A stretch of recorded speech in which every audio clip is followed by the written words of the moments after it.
water temperature switch. Yan. Gumana, high speed. Tapos pag buhay ng aircon, pag nasa high speed siya. Yan. Pag on and off ng aircon, on and off siya, pero buhay pa rin kasi yung ating tubig mainit. Pati pala dito.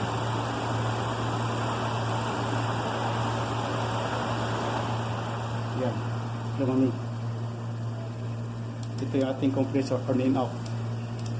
Pag nag-on and off, mag-high speed din siya. Silang dalawa pareho.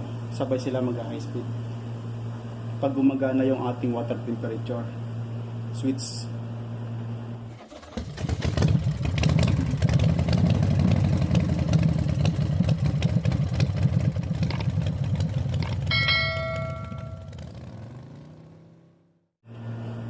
Share ko lang itong wiring diagram ng Toyota Corolla 1996 1.6 or 1.8 liters. Ito yung radiator fan saka condenser fan motor. Ito. So gusto ko lang share sa inyo. Bali ito yan mula 1996 hanggang 2002. Ito yung wiring diagram na to. So bali itong diagram to may 4 na relay. Yung mga relay nya. So ito yung isa yung main relay natin. Tapos itong isa fan number 1 relay. Ito AC fan number 2. So itong AC fan number 3 relay. So ito yung motor natin. Ito sa condenser fan motor sa AC. Sa radiator fan motor ito. So bali naglagay na rin ako guys ng wiring diagram ng wiring color code sa mga wire para mas madali yung masundan. Kasi sa original na wiring nito na schematic diagram medyo magulo kasi marami pa siyang pinuntahan. So ginawan ko siya ng mas madali siyang makuha. Yung main natin, kailangan nyo gumamit ng relay na may normally closed, normally open na relay. So bali dalawang itong main relay saka yung AC fan number 2 relay. Ito yung merong normally closed, normally open na relay. Yung merong 87A. Yan merong 87A. Tapos itong fan number 1 relay saka AC fan number 3 relay, ito yung ordinary relay. Yung wala siyang 87A. Yun wala siyang 87A. So kunin ko ang relay. So ito yung ordinary relay natin. Wala siyang 87 na nakalagay. Wala siyang 87A. Yan 87 lang siya. 87. Ito yung ordinary, wala siyang normally closed, normally open. So ito namang isang relay. Ito yung mayroong normally closed, normally open. Ito yung mayroong 87A. Yan may 87A. Itong gitna 87A, itong itaas 87.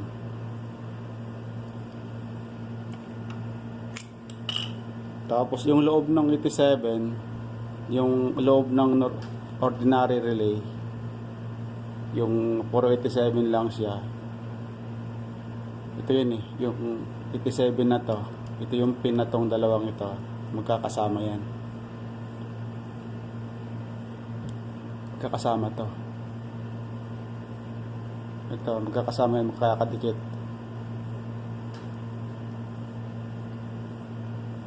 Kaya ordinary lang siya. Saka lang siya magti-trigger, saka lang magkaroon ng contact itong 87 ito pag nagkaroon ng supply itong 85 saka 86 kasi coil siya, yan coil. Saka lang didikit ito, magmamagnet ito. Pag nagmagnet ito, kita mo yung contact. Pag nagmagnet, lilipat yung 30, magkakaroon to ng supply. Kasi yung 30 natin ng pinaka-common or main. So, yan di tulad sa itong relay na may 87A, Itong relay na may normally closed, normally open. Bubuksan ko yung relay.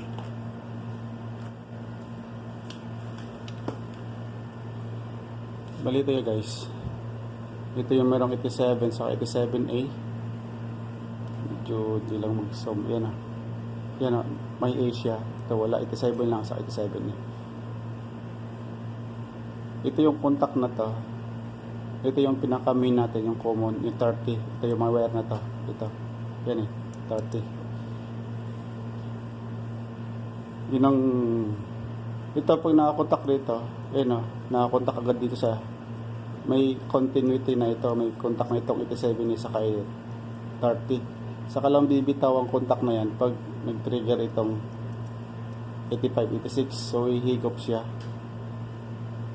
So, lilipat naman sa 87. Pag wala siyang supply, pag walang contact yung, pag walang supply ang 86 saka 85, naka ganitong position siya. Ganito. Ganitong position, nakalapat dito. Ayan o. So, parang testing ko yan ng relay guys. Dapat yung mayroong 87 na nakalagay, dapat ito magka-contact pag walang supply ito. Pag may supply ito naman magkakaroon ng contact, yung 30 sa 87. Pag wala supply ito, magkakaroon ng contact itong 87 saka 30. So, lipat tayo ulit sa diagram. So, ito yung main natin. Yung main relay natin, meron siyang 87A. So yung contact niya ng 86 saka 87A pinagsama ground. Bali meron siyang color coding, yung WB na to ay white black. Yan dito tayo titingin. Yung kanyang wiring code, color code. Yung B black, yung W white, yung R red, green, yung J, yung L blue, yellow, yung Y, yung LG light green, yung brown BR, yung OR or O ay orange, yung P ay pink, PO or V ay violet or purple, yung GY or GR ay gray, yung SB ay sky blue, yung CH ay dark blue, dark brown, saka DG ay dark green. So nilagyan ko siya ng color coding para mas madali yung nakuha. So ito yung ating galing sa ACM. ACU yung ignition. Bali may fuse siyang 10 amperes. Tapos yung tatlong relay na to, yung main relay sa fan 1, yung AC fan 2, magkakasama yung sa ignition. Yun. Ito lang nagkahiwalay. Yung number 3 na relay, AC fan number 3 na relay. So ang takbo ng wire to guys, pag on mo ng susi, ihigop yung magmamagnet na itong 86, 87. So yung contact na to, magkaroon na siya ng supply itong 30 kasi nakapower to galing sa battery. Bali ang color niya ay white. Ito nakapower na siya galing battery mismo ito. Bali may fuse ng 100 amperes. Ito yung sa kanyang original na wiring diagram talaga nung Toyota Corolla. So yung 87, pag nagkaroon ng trigger, pag nag-on mo ng susi, so magkaroon siya ng contact, mag-adjust na tong relay na to, yung coil. So lilipat na yung contact, itong 87 saka 30, magkalapat na yan. Parang ganito. So magkalapat na yan. Dumikit na siya doon. Dumikit na sa 87. So pag dikit sa 87, so naka power na siya. Yung power tatakbo na rito, nakaabang na yung power sa motor. Tapos itong power din, yung positive, nakaabang na rin sa 30 ng fan relay number 1. Sa bali yung connection nito, itong 86 ng number 1 na relay ay galing sa water temperature or engine coolant temperature or ACT. Tapos dumaan pa siya ng AC, single pressure switch. So ang mangyayari guys, pag on nito, nakaabang na siya kasi naka-on na ito power naka-on na yung ignition. So nakaabang na ito ng ground. For example, halimbawa uminit na yung makina, inabot na ng water temperature switch yung tamang temperature niya para lumapat yung ground, para mag-activate siya, mag-trigger siya. So lalapat yung ground, so magkakaroon ng ground itong relay, saka isang relay number 2, saka relay number 1, yung fan relay, saka yung AC fan relay. So pag nag-trigger, so nakaroon na siya ng supply ito nakauna yung ignition. So ihigop siya, lalapat ito, magmamagnet ito, mag-energize, lalapat itong 87 saka 30. So kung nakaabang na yung power, so paglapat, under na itong motor, radiator fan motor natin, under ta, yung kulay niya ay yung itong WB ay white black, ito yung ground niya, white black din itong ground. Tapos itong wire ng galing sa, kasi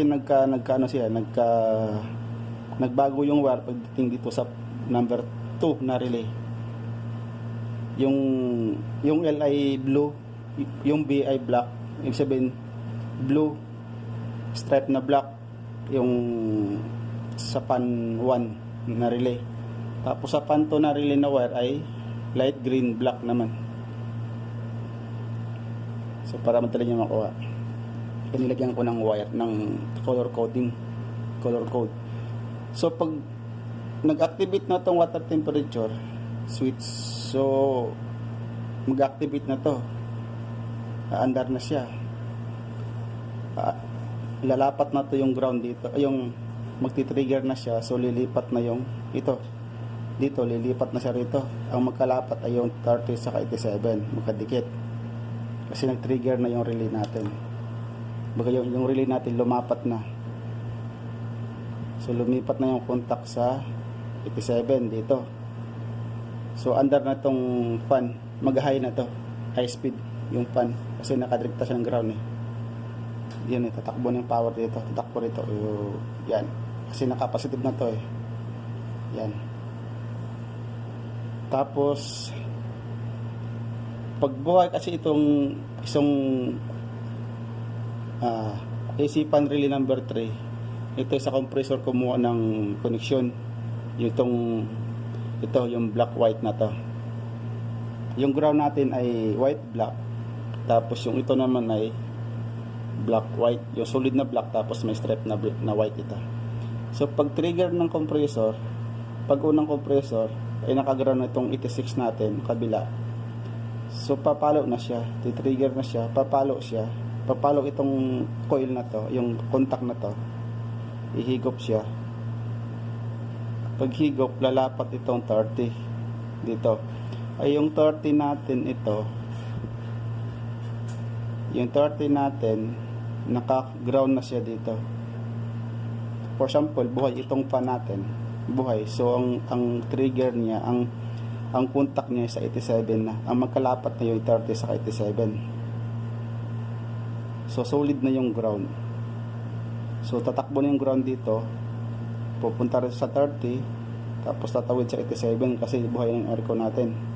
So nagkaroon siya ng positive kasi naka-ground ito. Kung ng positive ito, 85. So yung coil magti-trigger, so lilipat sa 87. So solid na yung ground kasi nakaabang na yung power natin dito. Ayan nakaabang na siya yung positive, nakaabang na. Pero duman siya ng fuse. Yung wire na galing dito guys sa 30, blue, papuntang fuse. Tapos paglampas ng fuse, naging blue saka red na, solid blue na may stripe na red. Good. So mag high speed din yung fan kasi naka solid ground na siya rito. Ito to, solid ground na yan. For example, aircon lang yung binuhay natin, aircon, wala pa, hindi pa siya mainit. So bagong bukas pa yung makina, bagong andar yung makina. So pag buhay ng aircon lang muna, so wala pa siya, hindi pa siya mainit yung tubig ng radiator. So pag buhay ng aircon, so maglo-low speed dito kasi pag buhay ng aircon, so nakaabang na yung ground dito, nakaabang yung ground dito, naka-ground na itong 86, ito nakabitaw rito kasi hindi siya naka-engage yung ating yung water temperature. So pagbuhay ng aircon, so ang ground dito ay itong fan number 2 ay nakalapat yung contact sa dito. Yan o, sa 87A kasi hindi siya naka-trigger itong coil. Walang supply itong coil natin. Ibig sabihin yung contact ng 30 sa 87A ang magkalapat. Tapos dumaan sa rito sa motor. Dito sa kumuha ng ground sa motor. Sa radiator fan motor. So pagbuhay ng compressor, ihigop ito, tatawid dito yung contact, yung 87 sa 30. So tatawid din siya sa 87A. Tapos yung ground kumuha dito sa motor na isa. So pag ikot nito, iikot din to low speed. Low speed siya. Mabagal yung ikot. Kung dalawang motor ang gumagana. Kasi ito, supply niya. Kasi pag on mo ng susi, automatic on ito. Automatic pasok na yung power dito, yung sa main relay. So ibig sabihin nakaabang na yung supply, yung power. So ang kailangan na lang ng motor ay ground. So pagbuhay ng aircon, ng compressor, kukuha siya ng ground dito. Ay, ito sa 30 sa 87 magkalapat na. So kuha siya ng ground dito sa isang motor. So bari magkakaroon ng series connection dito sa kukuha ng ground. So tatakbo siya dito. Bali ito ay black red BR black red itong wire. So tatakbo dito yung ground, tatakbo dito sa 30 tapos sa 87. So low speed siya. Once na uminit yung tubig ng radiator, so tatakbo siya, mag-i-engage ito kahit naka-on ito, kahit naka-on siya. Pag nag-engage to, so bibitaw na yung contact, na to ng 87A, bibitaw na, lilipat na sa 87. So magkakaroon ng contact itong 30 sa 87. So solid na yung ground na papasok dito. So magka high speed na siya. Tapos ito high speed din kasi nag-trigger na yung water temperature natin, switch. Kasi yun, ground siya. Yo. Solid na yung ito, magka high speed din. Solid na yung solid na yung ground na papasok. Ito, solid na rin yung power galing dito. So pag nag-automatic yung aircon, yung blower, yung compressor natin, so wala na siyang supply dito, ito lang gagana. So high speed pa rin siya. So kasi dito siya naka-ground na siya kabila eh. Dito pa rin siya kumuha ng power. So ngayon guys, i-actual natin ito. So baka magtanong kayo bakit ito yung 86 ka 87A magkasama. Kasi pagkakaintindi ko nito, pag off yung susi, pag wala yung supply ito, kasi ibig sabihin hindi siya naka-trigger. Nasa 87A siya nakalapat itong contact na to. 87A sa 30 ang magkakalapat, so may ground pa rin siya. May ground pa rin na tumatakbo rito. So pag check mo nito, for example naka-off yung makina, off yung susi. So pag check mo ng motor, for example tinanggal mo yung relay, so maiwan yung socket. Maiwan yung socket niya. So pagbigay mo ng supply dito ng power, so gusto mo checkin yung motor kung okay yung motor. So pagbigay mo supply ito, aandar yung motor. Kasi naka-ground na yung kabila. Kasi kung hindi naka-ground nito, kung wala to, kung bakante itong 87A na to, kung mag-iisipin mo, sira ang motor kasi nilagyan mo siya ng supply, bakit hindi umikot? So yun ang purpose nito, kung bakit siya naka-ground. Pag hindi siya naka-trigger itong pag wala supply itong main relay, naka-ground siya. Ito walang problema kasi automatic ground na yung kabila. Pag nilagay mo ng supply dito, under din siya. So yun ang purpose nito kung bakit yung 87A, yung main relay, yung 87 niya naka-ground din. So balian dito yung niya guys, yung wiring color code. So ito guys ating actual natin yung connection. Actual natin ito. So kailangan natin ng 4 na relay. So Ayusin ko lang itong relay natin.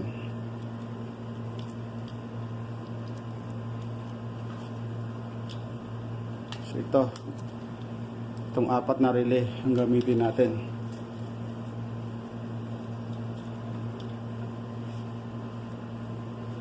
So bali itong relay, ito yung mayroong normally closed, normally open.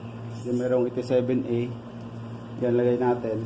Tapos itong isa, ito sa main, yan mayroong 87A din yan. Tapos itong isa ay ito yung ordinary relay natin.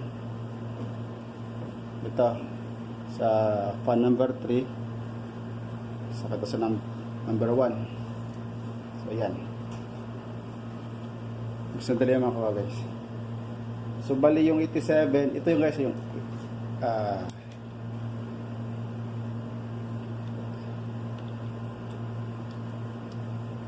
ito yung 85, 86 ng relay.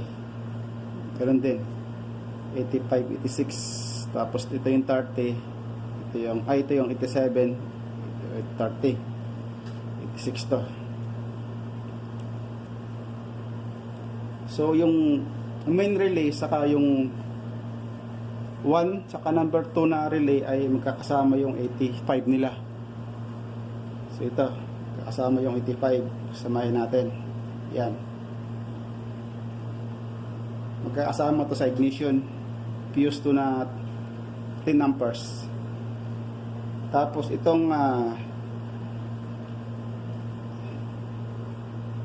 iwalay din natin. So ito yung 87, kasi itong gitna, yung kulay pula, gitna ito, 87A, yung taas, 87. So ito yung 87, ito yung sa battery, ito. Yan. Tapos ito yung ground. Pagsamahin natin yung ito, 85, ay 86 saka 87A. Yan. Ito siya. Pagsamahin natin sa ground.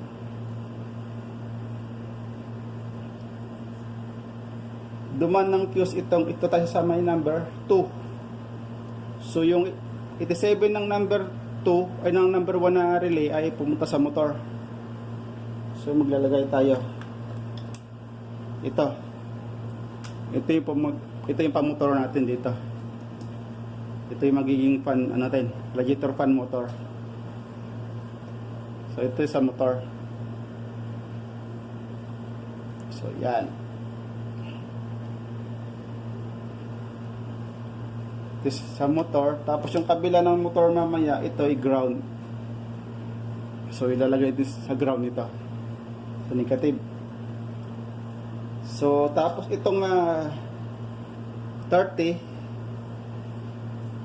ito kasi na to pagsamahin natin yung 86 sa 86 ng number 2 na relay. Ito. Pagsamahin natin. Ito yung mga galing sa water temperature switch. Ito. So ating lagyan na rin ng water temperature switch. Ito yung ating water temperature switch. Ating gamitin mamaya. So lalagyan ko na rin to. Tapos itong kabila ating ilagay sa ground, sa body ground mamaya. Tapos itong yung fan number 3 number 2 ating ilagay dito yung 30 nito at ikabit sa 30 ng fan number 3. Ito ating ikabit ito ay light green kung sa wiring niya, sa kanyang original na wiring, light green blue. Tapos itong 85 ay 85 itong galing sa compressor, yung black white. Tapos itong 86 niya saka itong 87 ng fan number 2 ating pagsamahin, gaground natin to, negative sa body ground. Tapos itong 87A, yan 87A, dito tayo maglalagay din, magpaparallel tayo dito. Yan. Ito ating lalagyan ng fuse. Saan ba yung fuse?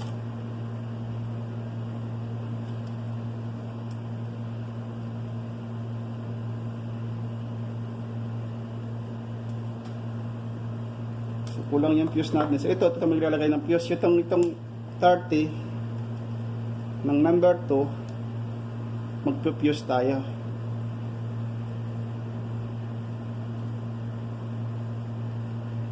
Tapos yung kabila ng fuse, ito yung dito sa may 30 ng main relay.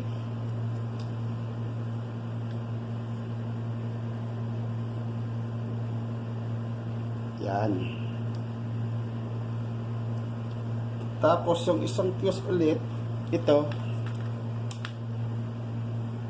sa isang motor dito. So maglalagay din tayo. So ito, maglalagay ako ng fuse para sa motor na yon, sa condenser. Tapos yung kabila, kasi yung kabila ay sa kanyang original na wiring ay blue. Tapos yung kabila ay blue red. So yung kabila naka dito at i-connect sa 30 din. 30. So ito sa supply natin mamaya. So ito yung papunta sa motor natin din. Ito.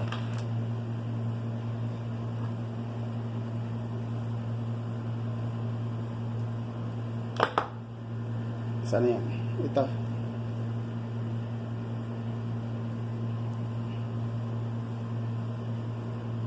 So, kakasama yan. Yan. So, titipan ko muna ito guys. Titipan ko muna ito. Guys, pagtipan ko na. Diba? Yan, natipan ko na. So, ito pasamahin natin. Ito yung ground to eh. Ito yung sa dito. Sa pan number 1. Siguro yung kabila nito eh. Ito naman yung fan number 2 sa condenser pala. Fan motor, condenser. So yan. So pagsama-samahin ko na sila tatlo guys.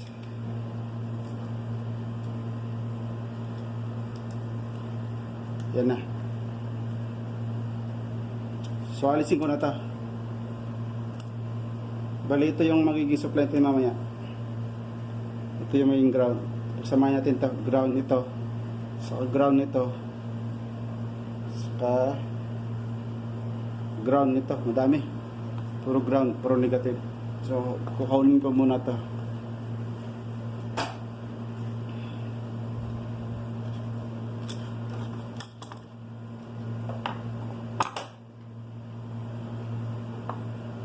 Ito yung battery natin.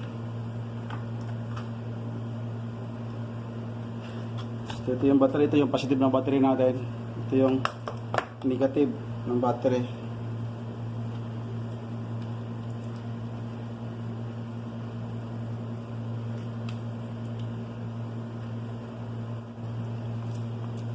So ayan na. So kulang sa space tayo.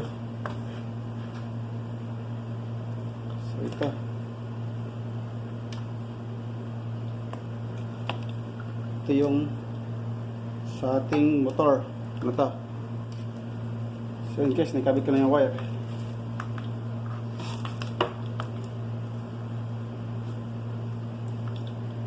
So ayan. So ito yung ground natin. Ground itong motor na isa. Samahin natin.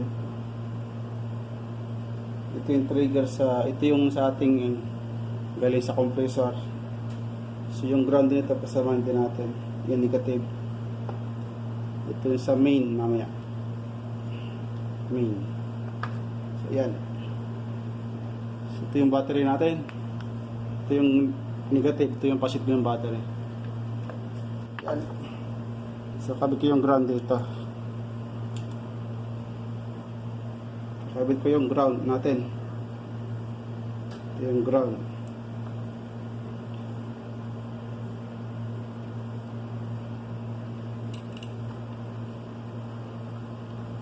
Ito yung sa ating main fuse sa battery mismo nakalagay. So wala lang akong isa pang fuse holder, so wala na siyang fuse muna ngayon.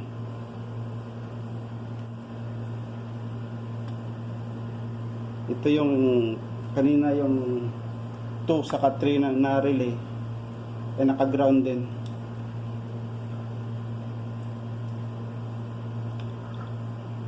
Ground din to. So ang guys, pinaghiwalay ko muna sila. Kanina itim, pinatang ko tong relay na to, kaya nagputi. Kasi pinatang gawa nung hindi niya kakayanin, nagkaroon ng problema. So pinatang ko ng isang relay. Nagloko yung battery natin kanina. Nagloko yung battery kanina, so pinalitan ko nito.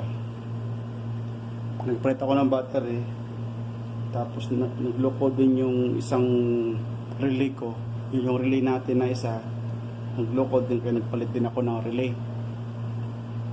So ngayon guys, ating titistingin kasi kanina ay gumana pag ginagamit itong water temperature switch, ayaw niyang gumana, ayaw sumabay yung sa aircon, sa condenser. So ngayon nagpalit ako ng battery, tapos nagpalit ako ng isang relay kasi nagluloko ito kanina. So kaya pinaghiwalay ko na lang siya, hindi ko na siya tinipan. So ngayon guys, checkin natin. Ito yung sa radiator natin, sa condenser. So pag on mo ng aircon, sinakabit sa compressor eh. Ito yung sa compressor natin. So pag on ng aircon, so sabay itong dalawa iikot, kaso naka low speed. So i-on ko muna to. Wala pa pala, ground pala na ito. So yan. So naka-on na yung susi natin. For example, ito yung ating ignition. Patingon yung ignition. Ito yung ano ito eh. Ito yung main relay. Balik fan number 1, fan AC fan number 2, AC fan number 3. So for example, buhay yung aircon, ating buhay yung aircon. So ito galing sa compressor. Ito sabay, low speed. Siya. Naka low speed siya. So pagpatay ang aircon, so tapos habang yung makina ay, for example, makina, yung tubig ng radiator ay umiinit, tapos umiinit na yung tubig ng radiator, so mag-open na tong thermo switch, yung water temperature switch. For example, wala muna tayong ating binaypas muna natin to, at tanggalin muna yung wire. So bali ano siya eh, negative trigger. So ating negative ating lagay dito. So itong gagana, ito yung sa radiator fan. So high speed siya, high speed. For example, naka-aircon tayo, buhay yung aircon kasi yung trigger natin sa aircon ay positive. So naka low speed. So pag nag-init yung tubig ng radiator, so naka high speed. So yan yung dalawang high speed. Dalawang high speed siya sabay. So ating pagganahin yung water temperature natin, water temperature switch ating pagganahin. So bali ito yung itong lighter ating magpapainit dito. Ating painitin siya.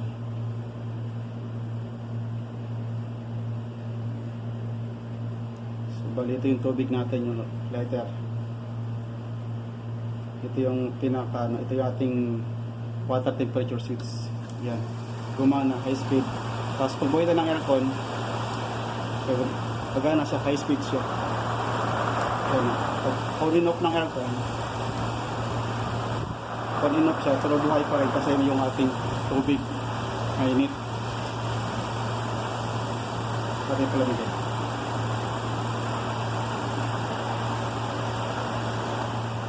Yan. Lumamig. Ito yung ating compressor on and off. Pag nag-on and off, mag-high speed isa, silang dalawa pareho. Sabay sila mag-high speed. Pag gumagana yung ating water temperature switch. Diba? So okay na guys. Nakuha nyo. So bali yung wiring ay magulo lang. Pero pag nasa fuse box naman yun, hiwa-hiwalay naman yun eh. Yan lang guys. Sana meron kayo na nakuha ang konting idea kung paano ang koneksyon ng 1996 hanggang 2002 na Toyota Corolla 1.6, 1.8 liters. So okay guys,